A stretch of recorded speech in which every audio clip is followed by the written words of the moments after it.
तेजस्वी का voter ID विवाद। देखिए, दूसरे एपिक नंबर की जांच जारी। तेजस्वी के एपिक का विवाद मामला, दूसरे एपिक नंबर की जांच जारी है। अब देखिए, सूत्रों के हवाले से बड़ा खुलासा हुआ है।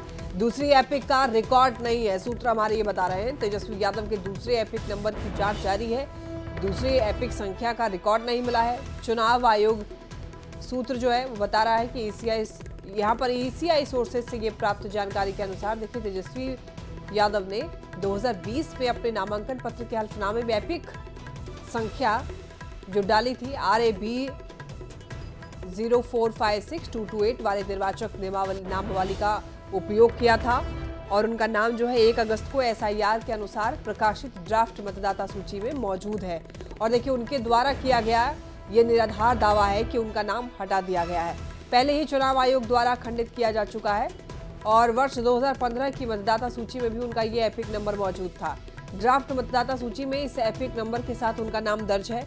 दूसरी एपिक संख्या RAB 2916120 ये पाई गई है और पिछले 10 वर्षों से अधिक पुराने रिकॉर्डों की जांच की गई है। अब तक दूसरी एपिक संख्या के लिए कोई भी रिकॉर्ड नहीं मिला है और ये अत्यधिक संभावित है कि दूसरी एपिक संख्या कभी भी आधिकारिक माध्यम से नहीं बनाई गई थी। और देखिए, ये समझने के लिए आगे जांच जारी है कि दूसरी एपिक संख्या जो है उसकी असलियत क्या है और क्या वो एक जाली दस्तावेज है या नहीं।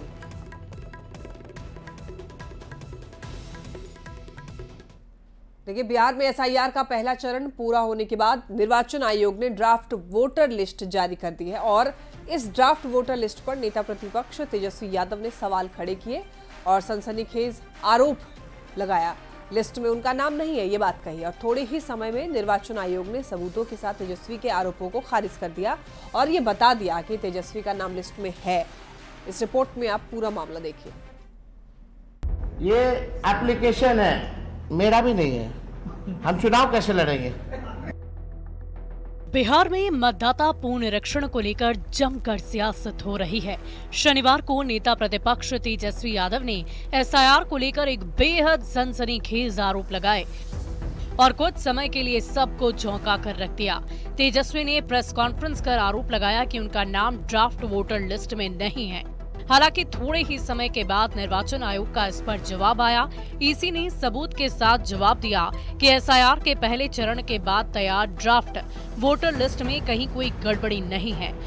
निर्वाचन आयोग ने तेजस्वी यादव की वोटर आईडी कार्ड का डिटेल शेयर किया और बताया कि तेजस्वी का EPIC नंबर RAB 0456228 और ये 1 अगस्त 2025 को प्रकाशित प्रारूप निर्वाचक सूची में शामिल है। निर्वाचन आयोग ने बिना देरी किए तेजस्वी यादव के आरोपों को खारिज कर दिया। फोटो पहचान पत्र जारी कर बताया कि तेजस्वी यादव का अपने बूथ पर ड्राफ्ट वोटर लिस्ट में मतदाता नंबर 416 है। इससे पहले तेजस्वी ने आरोप लगाए थे कि 1 अगस्त को जारी ड्राफ्ट वोटर लिस्ट में उनका नाम है ही नहीं।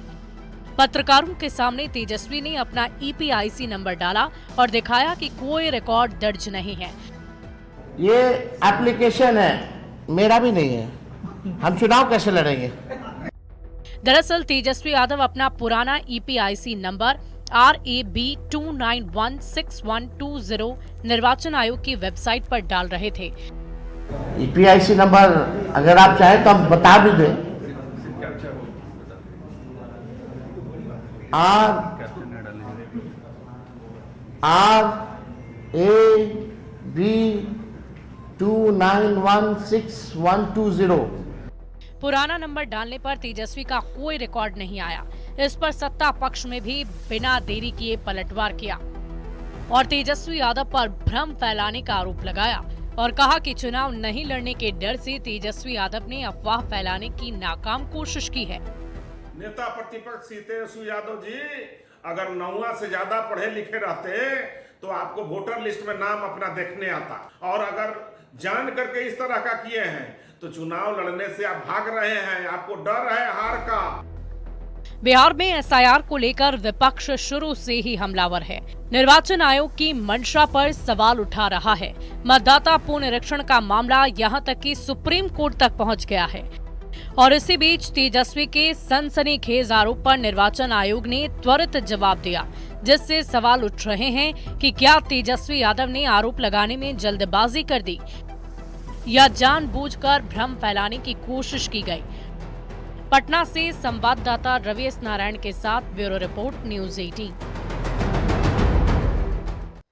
ड्राफ्ट वोटर लिस्ट में तेजस्वी के नाम पर भ्रम की स्थिति कैसे बनी, ये तो आपने समझ लिया, पर इस पर सियासत देखिए अभी भी जारी है। निर्वाचन आयोग के जवाब के बाद तेजस्वी एक बार फिर मीडिया के सामने आए। उन्होंने एनडीए नेताओं पर पलटवार करते हुए पूछा कि उनका ईपीआईसी नंबर क्यों चेंज किया गया। तेजस्वी ने फिर से वोटर लिस्ट में फर्जीवाड़े का आरोप लगा दिया, जिसका जवाब किसी नेता ने नहीं बल्कि पटना के डीएम डॉक्टर त्यागराजन ने दिया और तेजस्वी यादव के दावे को गलत बताया। पहले आप तेजस्वी के आरोपों को सुनिए और फिर पटना डीएम का जवाब आपको सुनाते हैं। सरकार को और क्या काम है जब सरकारें ईपीआईसी नंबर मेरा बदलवा रहा है इलेक्शन कमीशन से। कभी बदलता है, पूछिए तो सरकार से ईपीआईसी नंबर बदलता है। और तो ईपीआईसी नंबर अगर बदला है तो ऐसे कितने लोगों का बदला होगा, यही तो सवाल है खड़ा कि कितना बड़ा फर्जीवाड़ा चल रहा है।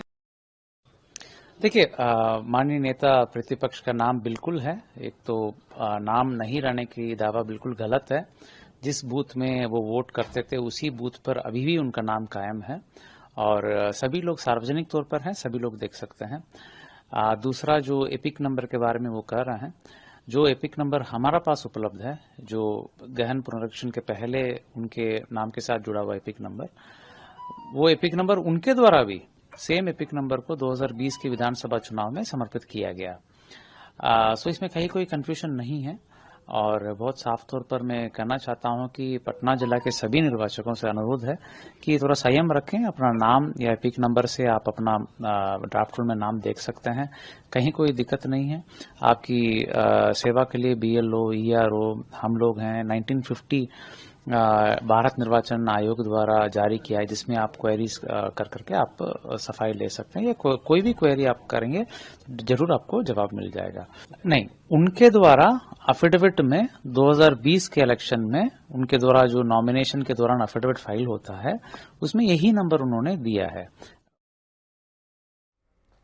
तेजस्वी यादव के आरोप पर डिप्टी सीएम सम्राट चौधरी ने निशाना साधा है। उन्होंने भी तेजस्वी पर झूठ फैलाने का आरोप लगाया। सम्राट चौधरी ने कहा कि लालू प्रसाद का परिवार लोकतंत्र को मजाक बना दिया है और तेजस्वी यादव हार की हताशा में डरे हुए हैं। 2025 के चुनाव में जनता सबक सिखाएगी।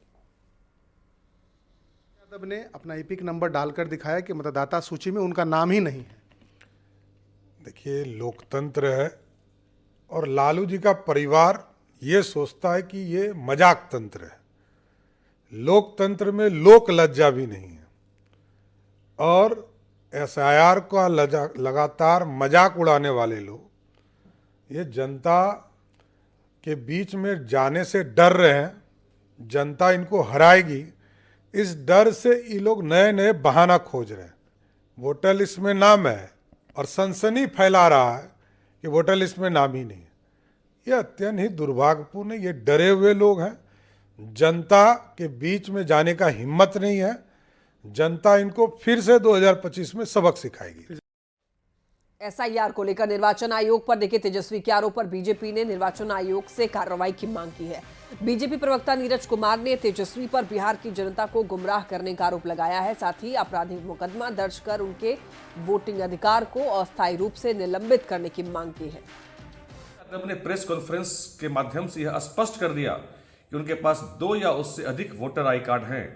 मैं चुनाव आयोग से बड़ी स्पष्ट रूप से मांग करता हूं कि धारा 171F आईपीसी तथा अन्य आपराधिक धाराओं के तहत इन पर मुकदमा दर्ज करवाया जाए और इनके वोटिंग अधिकार को अस्थायी रूप से निरस्त किया जाए, खारिज किया जाए, जब तक कि इन पर कार्रवाई पूरी नहीं होती। और अन्य धाराओं के तहत इन पर कानूनी मुकदमा कर इनको जेल और जुर्माने की सजा करवाई जाए। और यह भी पता करना चाहिए कि आरजेडी ने इस तरह से अपने दफ्तर से कितने फर्जी वोटर आई कार्ड निर्गत किए हैं। बीजेपी के आरोप पर देखिए आरजेडी ने भी पलटवार किया है।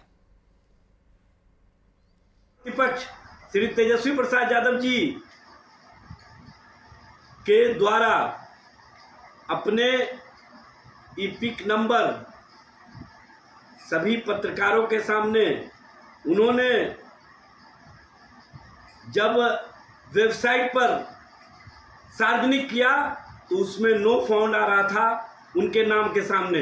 और प्रेस कॉन्फ्रेंस समाप्त होते होते चुनाव आयोग ने जो तेजस्वी जी के संबंध में वोटर लिस्ट में नाम अंकित होने की बात कही है, उसी वोटर लिस्ट में मकान नंबर 110 में तेजस्वी जी भी रहते हैं और नरेश राम जी भी रहते हैं।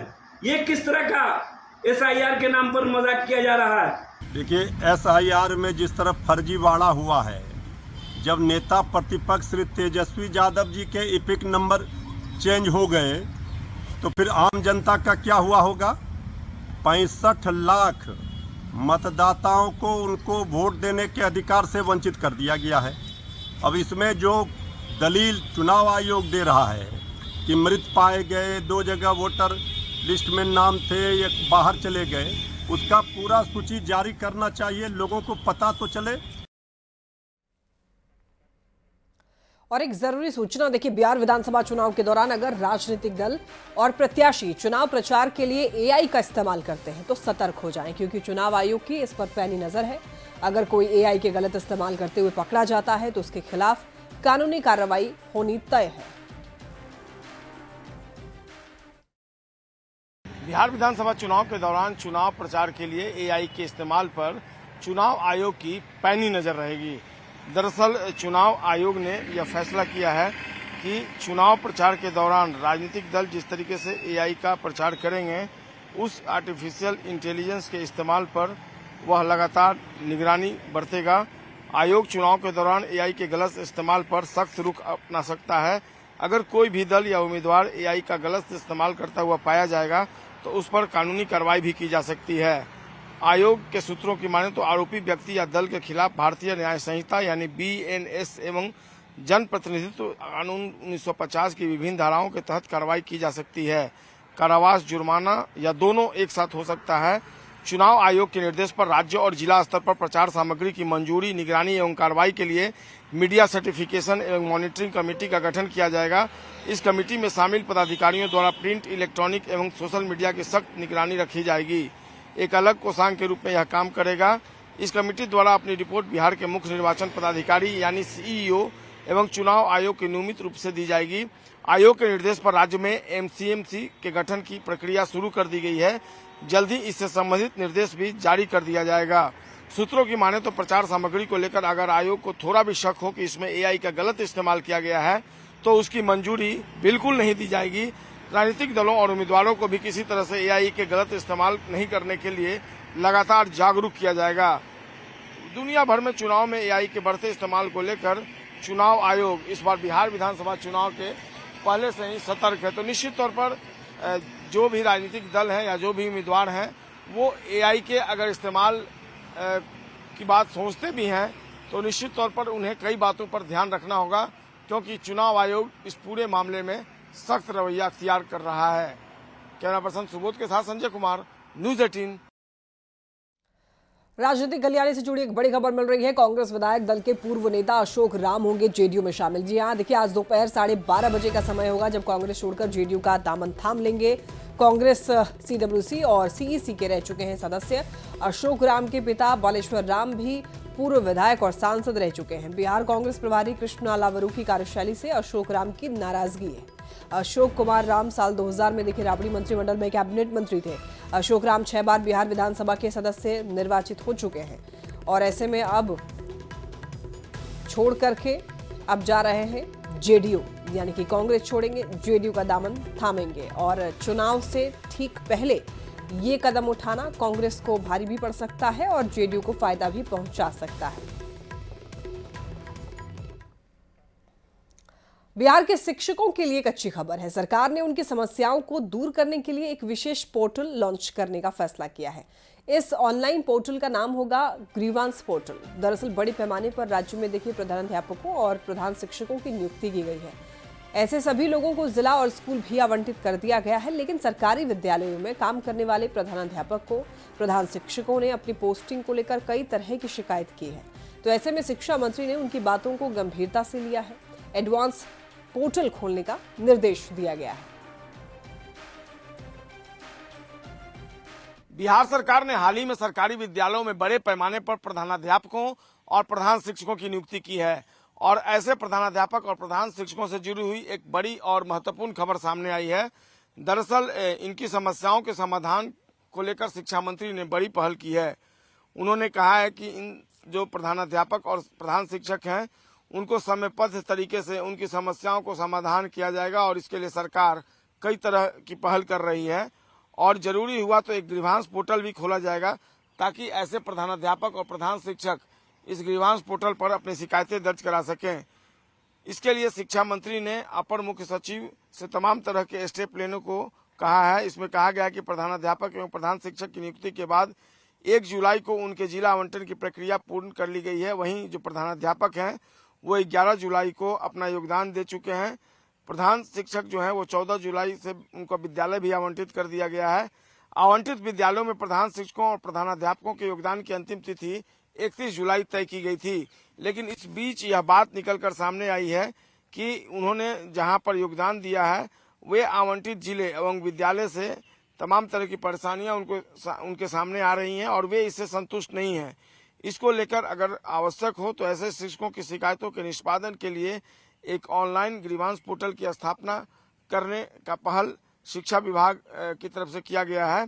इसके माध्यम से जो प्रधानाध्यापक होंगे और प्रधान शिक्षक होंगे वे अपनी आपत्ति को 6 अगस्त से यानी अगले 6 अगस्त से 5 दिनों में रजिस्टर्ड करा सकेंगे। इस पर आवश्यक कार्रवाई करने के लिए अपर मुख्य सचिव को कहा गया है ताकि संबंधित प्रधानाध्यापक एवं प्रधान शिक्षकों की जो शिकायत है उसको दूर किया जा सके। प्रधानाध्यापकों की नियुक्ति नव स्थापित एवं उत्क्रमित माध्यमिक एवं उच्च माध्यमिक विद्यालयों में तथा प्रधान शिक्षकों की नियुक्ति प्राथमिक विद्यालयों में हुई है। तो निश्चित तौर पर ये जो पहल की गई है एक बड़ी और महत्वपूर्ण पहल है और ऐसे में कहीं न कहीं जो तमाम तरह की जो शिकायतें आई हैं प्रधानाध्यापकों और प्रधान शिक्षकों की तरफ से उसका ससमय समाधान अगर हो जाता है तो निश्चित तौर पर इससे एक बेहतर माहौल बनेगा और पठन पाठन जो है वो सुचारू रूप से हो पाएगा। कैमरा पर्सन सुबोध कुमार के साथ संजय कुमार, न्यूज़ 18 पटना। नेपाल के जलग्रहण वाले इलाके में भारी बारिश के बाद बागमती नदी के जलस्तर में एक बार फिर से बढ़ोतरी हो रही है, जिसकी वजह से देखिए सीतामढ़ी के सुप्पी प्रखंड के जमला परसा गांव में एक बार फिर से तेजी से बागमती नदी से कटाव होने लगा है। लोग दहशत में हैं। हालांकि जल संसाधन विभाग कटाव रोकने को लेकर कटाव निरोधात्मक कार्यों में लगा हुआ है, लेकिन ग्रामीण इससे संतुष्ट नहीं है। संभावित बाढ़ को लेकर के भी लोगों में दहशत देखा जा रहा है।